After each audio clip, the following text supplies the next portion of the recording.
तर आता एक मोठी बातमी आपल्याकडे येते। या घडीची सगळ्यात मोठी बातमी, रुपाली चाकणकर यांनी राजीनामा दिलेला आहे। फडणवीसांच्या आदेशानंतर चाकणकरांनी राजीनामा दिलाय। गेल्या अर्ध्या तासापासून त्या सुनेत्रा पवार यांच्याशी चर्चा करत होत्या आणि या चर्चेनंतर रुपाली चाकणकरांनी आपली भूमिका स्पष्ट करत राजीनामा दिलेला आहे। आताच्या क्षणाची ही सगळ्यात मोठी बातमी। झी 24 तासवर महिला आयोगाच्या अध्यक्षपदाचा राजीनामा रुपाली चाकणकरांनी दिलेला आहे। गेल्या 2 ते 3 दिवसांपासून रुपाली चाकणकरांवर अनेक आरोप केले जात होते। सोशल मीडियावर सुद्धा आपण जर पाहिलं तर अशोक खरात प्रकरणात मोठे आरोप त्यांच्यावर केले जात होते आणि आता रुपाली चाकणकरांनी राजीनामा दिलेला आहे। सुनेत्रा पवार यांच्याशी चर्चा केल्यानंतर हा राजीनामा दिलेला आहे। मुख्यमंत्र्यांनी त्यांनी राजीनामा द्यावा असे आदेश त्यांना दिलेले होते आणि आता रुपाली चाकणकरांनी राजीनामा दिलेला आहे। 30 मिनिटं त्यांनी सुनेत्रा पवार यांच्याशी चर्चा केली, आपली भूमिका स्पष्ट केली आणि रुपाली चाकणकर यांनी राजीनामा दिलेला आहे। ही सगळ्यात मोठी बातमी आपण झी 24 तासवर पाहतोय। अशोक खरात प्रकरणात ही सगळ्यात मोठी अपडेट। रुपाली चाकणकरांनी राजीनामा द्यावा अशी मागणी अनेक नेत्यांच्या वतीने केली जात होती आणि आता रुपाली चाकणकरांनी राजीनामा दिल्याची ही सगळ्यात मोठी बातमी।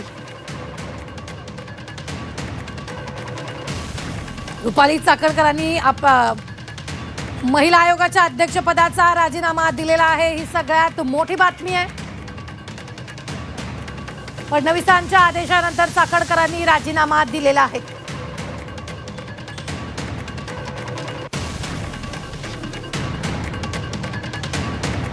सगळ्यात मोठी बातमी आपण आताच्या क्षणाची पाहतोय। रुपाली चाकणकरांनी राजीनामा दिलेला आहे।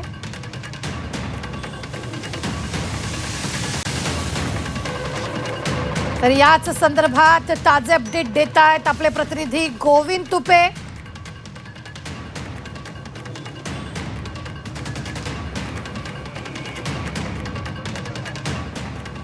गोविंद, काय ताजे अपडेट आहे? रुपाली चाकणकरांनी राजीनामा दिल्याचं कळतंय या ना यार।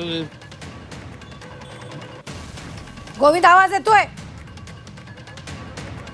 काही तांत्रिक कारणांमुळे आपला आवाज गोविंद पर्यंत पोहोचत नाही। मात्र आताच्या क्षणाची ही सगळ्यात मोठी बातमी आपण पाहतोय। रुपाली चाकणकरांनी राजीनामा दिलेला आहे। मुख्यमंत्र्यांनी काही वेळापूर्वीच त्यांना तुम्ही राजीनामा द्या असे आदेश दिलेले होते आणि आता रुपाली चाकणकरांनी राजीनामा दिलेला आहे। सुषमा अंधारे आपल्या बरोबर जोडल्या गेलेल्या आहेत। सुषमाताई, रुपाली चाकणकरांनी राजीनामा दिला।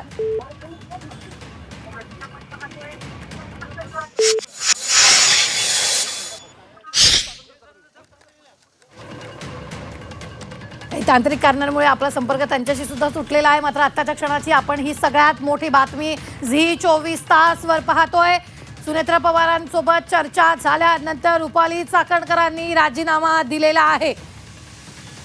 जवळपास 30 मिनिटं चर्चा दोघांची झालेली आहे। त्यानंतर हा राजीनामा दिला। या संदर्भात ताजे अपडेट देत आहेत आपले प्रतिनिधी गोविंद तुपे। गोविंद, काय ताजे अपडेट आहे? आत्ताच्या घडीची सगळ्यात मोठी जी माहिती आहे ती सुनेत्रा पवार यांच्याकडे रुपाली चाकणकर यांनी आपल्या महिला आयोगाच्या अध्यक्षपदाचा राजीनामा दिला असल्याची माहिती आहे। आणि सगळ्यात महत्त्वाचं म्हणजे गेल्या अर्ध्या तासापेक्षा जास्त वेळापासून सुनेत्रा पवार आणि रुपाली चाकणकर यांच्यामध्ये देवगिरी बंगल्यावर चर्चा सुरू होती। काही वेळापूर्वी मुख्यमंत्री देवेंद्र फडणवीस यांचीही रुपाली चाकणकर यांनी भेट घेतली होती। त्यावेळेला मुख्यमंत्र्यांनी थेट आदेश दिले होते की तुम्ही अध्यक्षपदाचा राजीनामा द्या आणि त्यानंतर प्रोटोकॉलनुसार या ठिकाणी पक्षाच्या ज्या राष्ट्रीय अध्यक्ष आहेत सुनेत्रा पवार त्यांची या ठिकाणी रुपाली चाकणकर यांनी भेट घेतली। संपूर्ण दिवसभरातल्या घडामोडींचा आढावा सुद्धा या ठिकाणी सुनेत्रा पवार यांना देण्यात आला आणि आत्ता या ठिकाणी रुपाली चाकणकर यांनी आपल्या अध्यक्षपदाचा राजीनामा दिले असल्याची सूत्रांची माहिती आहे आणि त्याच्यावर शिक्कामोर्तब झालं असल्याचंही कळतं आहे। एकूणच काय तर रुपाली चाकणकर यांनी महिला आयोगाच्या अध्यक्षपदाचा राजीनामा दिला, त्यामुळे आता एकूण बाकी सगळे जे आरोप प्रत्यारोप जे सुरू होते त्यावर आता आणखी शिक्कामोर्तब झालं असल्याचं पाहायला मिळतं आहे।